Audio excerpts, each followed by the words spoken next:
CGT, bonjour FO, la CFTC qui est là. L'UNSA est partie prenante, mais ils sont en congrès. Ils se s'excuser.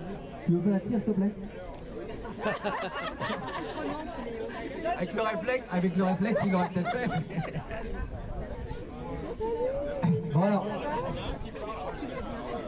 juste, on va vous faire le point donc.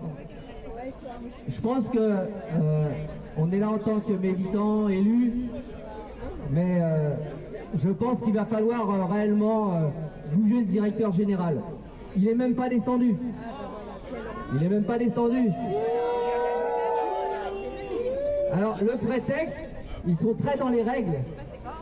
Comme on ne savait pas si vous allez siéger, le CSE n'était pas ouvert. Donc il ne viendra que si le CSE est ouvert. Donc c'est sa DGA qui a joué qui était là. Elle est, je le dis aussi hein, parce que quand même, on remercie les camarades des faux. On a fait une déclaration, on va vous la lire. Les camarades des faux ont abondé aussi dans le, enfin il en parlera Manu. Mais je tiens à le dire quand même. Quand on parle d'intersyndicale confédérale, on ne vient qu'une banderole pour dénoncer les 64 ans. Deux organisations restent assises. Deux organisations restent assises, ne prennent même pas la parole, alors que le CSE n'est pas ouvert. Donc, que la CGT avait mis à disposition cette journée aux deux autres organes syndicales pour dire qu'on proteste à une semaine d'une future grande journée d'action contre les retraites, le 6 et pour le 8, par rapport à ce qui se passe au niveau national avec le gouvernement qui en force passe la réforme des retraites et même obstrue les travaux de l'Assemblée nationale. Il l'a fait une première fois avec le 49.3 et là il est en train de le faire une deuxième fois. C'est pour ça que je pense que la banderole 49.3 était bienvenue dans la salle pour faire voir qu'on est soi-disant en démocratie et qu'on ne l'est pas. Pour ce qui est du directeur général, donc on lui a, Joran vous lira la déclaration qu'il avait rédigée à cette occasion. On lui a rappelé, parce qu'il nous parle des règles, nous on lui avait parlé du droit, et on lui a rappelé que ça fait quand même 4 mois qu'il y a des grèves et de nombreux préavis de grève à la PHP, et qu'il n'y a pas un seul préavis qui a été honoré par une négociation. Donc on lui a rappelé qu'on en avait posé un hier, qui est d'ailleurs le même que le préavis de grève illimité, et qui serait bien qu'il reçoive la direction, la CGT, voire d'autres organisations syndicales, sur les revendications, non pas pour négocier, puisqu'on a dénoncé ses 30 leviers et sa méthodologie de travail, qui est d'une grande consultation, vaste consultation, qui n'aboutira pas à l'amélioration des conditions de travail, mais juste pour faire de la paix sociale ou faire croire qu'on fait du dialogue à la lumière de Macron. Donc on a expliqué en son absence à la DGA qu'on était contre sa méthode et que nous, il y a un an de ça qu'on l'a rencontré, on lui avait proposé de négocier sur certaines méthodes et sur certaines revendications qu'il n'a pas voulu négocier. Donc on lui a rappelé qu'on est encore dans le cadre d'obligation de négociation quand il y a une représentative syndicale. Donc on a aussi dit qu'il n'était pas démocrate puisqu'il ne respectait pas les décisions majoritaires. Et on en a eu quelques-unes de rebelles, hein, puisqu'il a eu le protocole électoral qui a été validé que par une orga qui a été soumis, qui a été décliné. On a eu ces 30 leviers qui ont été rejetés par le CSE, mais il a continué.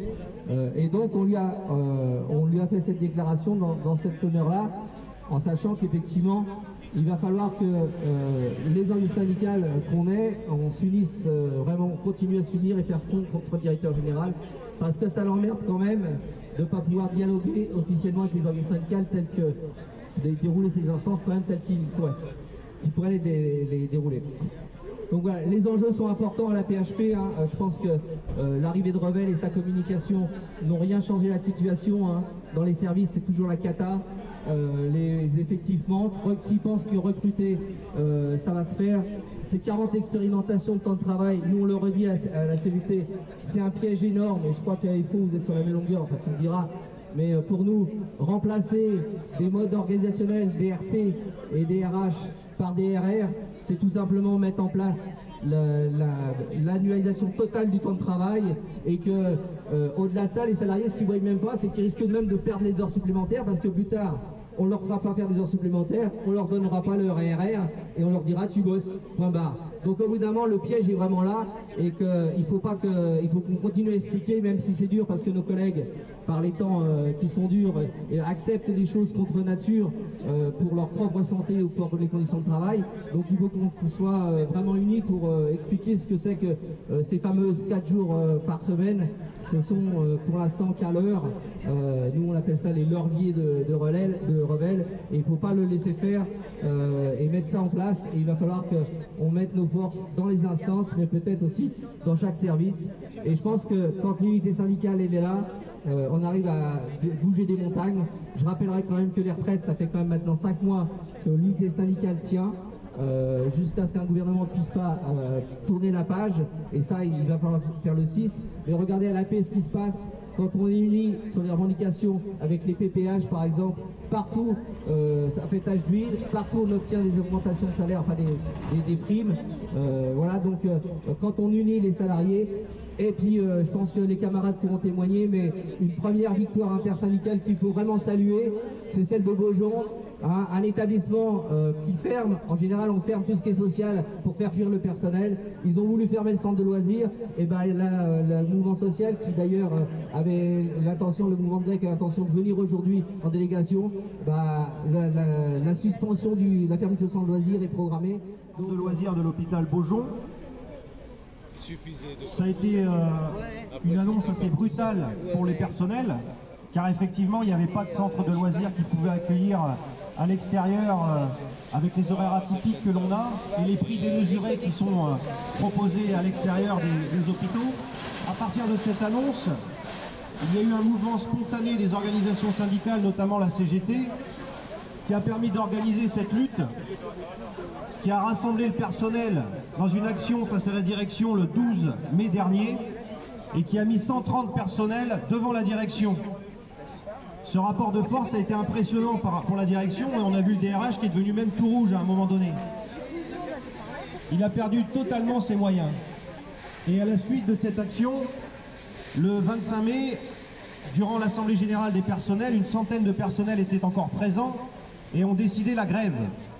Elle a été votée démocratiquement et après une décision aussi d'action coup de poing hier de mettre les enfants du personnel dans le bureau du directeur, la direction, une demi-heure avant, a décidé de maintenir le centre de loisirs.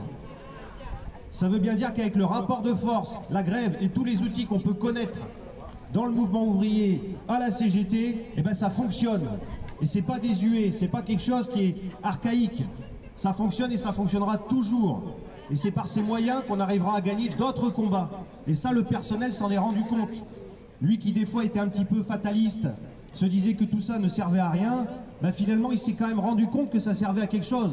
Parce que demain, à la rentrée, les enfants pourront aller au centre de loisirs. Et c'est une victoire à l'hôpital Beaujon qu'on a pu voir hier. Et je pense que cette victoire, elle va en amener plein d'autres.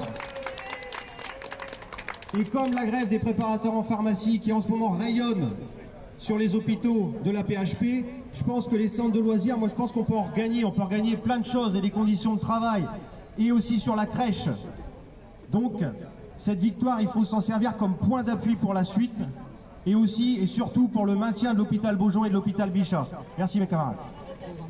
Donc il va falloir aussi que ces questions elles soient importantes. Un centre de loisirs qui est maintenu, c'est rare dans les combats. Il faut le valoriser partout. Et il faudrait peut-être même qu'on dise le centre de loisirs de Beaujon, il doit faire des petits partout et il faut qu'on les regagne. Parce que le centre de loisirs, on nous parle d'attractivité, attractivité, fidélisation. Il faut que les centres de loisirs réintègrent les hostos. Il faut que les places de crèche soient là pour les personnels. C'est ce qu'on a dit dans la déclaration. Et dans l'instruction de la DGOS, il est bien indiqué, précisé clairement et bien explicite, pour en rajouter un petit peu plus, qu'il n'est pas obligatoire de passer la visite médicale de réintégration. Donc je ne sais pas ce qu'ils ne comprennent pas, ce que la direction de Saint-Louis ne comprend pas dans non obligatoire. Donc aujourd'hui nous demandons, en tout cas la CGT demande à la direction générale d'arrêter avec cette casse des agents, puisque c'est une casse quand même sociale, une casse morale, et de réintégrer nos collègues qui aujourd'hui ne sont plus suspendus. Hein. La loi est tombée, je ne sais pas si vous êtes au courant, mais en tout cas aujourd'hui ne sont plus suspendus. Donc c'est en tout cas une réintégration immédiate, sans condition, on vous le redit, sinon vous allez trouver la CGT, il n'y a pas de problème là-dessus, on est vent debout aussi, on est au combat et nos collègues réintégreront sans problème. Voilà ce que je voulais dire et voilà ce qui se passe à l'hôpital Saint-Louis, une direction mais vraiment, si je peux dire le mot, dégueulasse, inhumaine. Merci. Pour ce qui est des suspendus, je tiens à le dire parce qu'on a eu une rencontre avec la DRH.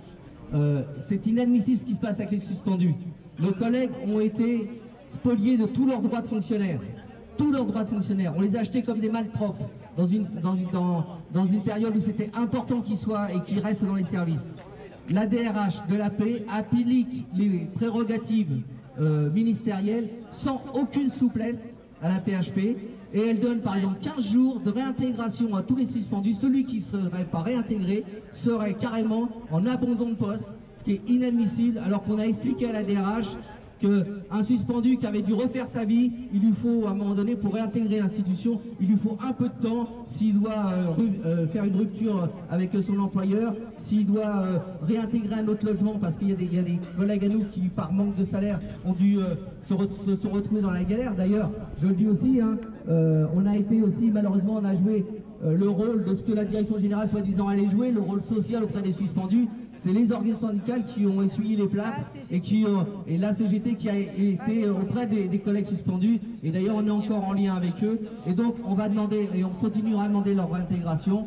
Donc, c'est une chose ignoble ce qui s'est passé. Et on a même en prévention discuté sur l'obligation vaccinale en disant qu'il était hors question et plus jamais ça sur ce qui s'est passé sur l'obligation vaccinale, c'est-à-dire tout simplement faire ce qui s'est passé, c'est-à-dire nous imposer une obligation vaccinale en plein été, sans aucune mesure, sans que la médecine du travail intervienne, sans qu'on laisse le choix aux agents, sans qu'on trouve des postes aménagés pour ceux qui voulaient pas se faire vacciner. On a dit que c'était inadmissible et que pour le passé, pour le futur, il ne faut pas que ça se reproduise, plus jamais ça. On verra si M. Revel, avec son humanité, prendra le problème autrement.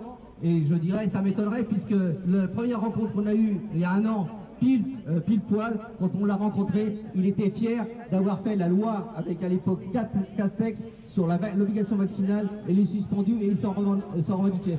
Donc nous n'avons rien à attendre de Revel. Par contre, lui, il a à attendre de nous qu'on se manifeste régulièrement et qu'on ne lâche pas comme on l'a fait aujourd'hui, et on ne lâchera pas. Et puis c'est pas des grilles qui vont nous empêcher de rentrer quand on voudra rentrer dans cette maison qui est la nôtre.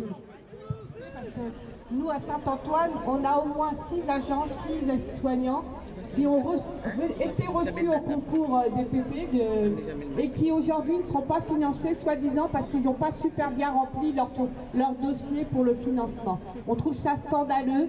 On a demandé un rendez-vous à la direction qui nous a été refusé. On est allé avec les PP devant le bureau de notre directeur qui a refusé de nous recevoir. Et aujourd'hui, nos collègues, ils vont démissionner pour pouvoir partir faire leur formation. Alors qu'on a peu de moyens pour pouvoir travailler dignement dans nos services, alors qu'on nous dit qu'il nous manque 150 infirmières sur Saint-Antoine, on refuse de financer nos collègues qui ont été reçus aux examens et on trouve ça scandaleux. Donc nos collègues sont obligés de démissionner pour pouvoir aller à leur formation et prendre un crédit. Et bien évidemment, ils ne reviendront pas à l'assistance publique parce que l'assistance publique, elle ne les a pas respectés et elle les a bafoués. Donc évidemment, nos collègues ne reviendront pas et ça, c'est insupportable à entendre. Les organisations syndicales du siège n'ont pas de locaux dans ce nouveau bâtiment. Vous avez pu le constater, ce qui est inadmissible. Ou alors on nous avait proposé la cave, voire un mouchoir de poche. Donc c'est inadmissible de pouvoir travailler dans des conditions. Vous avez bien vu que le siège est réparti quand même sur 13 sites. Ce n'est pas vraiment du tout des conditions favorables pour pouvoir travailler avec nos syndiqués, avec les agents. Comment recevoir des agents quand on est à quelques kilomètres? Donc c'est en effet un gros problème. Les organisations syndicales du siège Sud, CGT, CFDT, CFTC, UNSA et FO nous sommes tous ensemble à avoir demandé une demande d'audience au directeur général le 9 mai. À ce jour, toujours pas de réponse. Nous sommes aujourd'hui, rappelez-moi, le 1er juin. Donc il faut déjà plus de 4 semaines à la direction générale pour nous accorder une audience, quand même. Donc en effet, quand est-ce que le siège, la direction générale va recevoir les organisations syndicales du siège pour leur évoquer où sont leurs nouveaux locaux ou la projection en fait? Et on a un rendez-vous santé qui est en train de se dessiner, hein, puisque nos fédérations CGT, CFTC, FO, Sud sont sur une journée d'action au mois de juin, qui sera autour du 20 juin avec un rassemblement. Donc on est à faire et à battre le fer pendant toutes les choses sur la mobilisation et sur le mouvement social. Dans les hôpitaux, il va falloir effectivement qu'on s'empreigne des revendications, des collègues pour vraiment les faire bouger sur les conditions de travail et les dangers de tout ce qui est en train de se mettre en place à la PHP.